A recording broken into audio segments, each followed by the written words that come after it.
Chapter 6.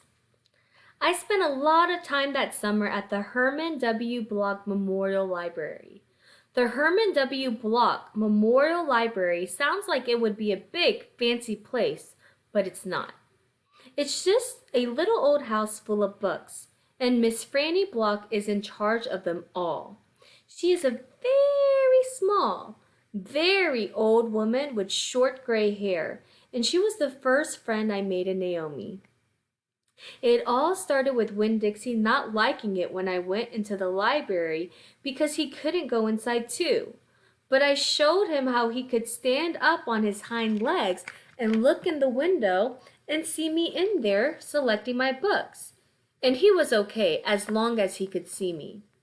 But the thing was, the first time Miss Franny Block saw Winn-Dixie standing up on his hind legs like that, looking in the window, she didn't think he was a dog. She thought he was a bear. This is what happened. I was picking up my books and kind of humming to myself, and all of a sudden, there was a loud and scary scream. I went running up to the front of the library, and there was Miss Franny Block sitting on the floor behind her desk. "Miss Franny," I said, "are you all right?" "A bear," she said. "A bear?" I asked. "He has come back," she said. "He has?" I asked. "Where is he?" "Ah, out there," she said, and raised a finger and pointed out Winn-Dixie standing up on his hind legs, looking in the window for me. "Miss Franny Block," I said, "that's not a bear. That's a dog. That's my dog, Winn-Dixie." "Are you positive?" she asked. "Yes, ma'am," I told her. "I'm positive. He's my dog. I would know him anywhere." Miss Franny sat there trembling and shaking. "Come on," I said. "Let me help you up." "It's okay." I stuck out my hand and Miss Franny took hold of it, and I pulled her up off the floor. She didn't weigh hardly anything at all.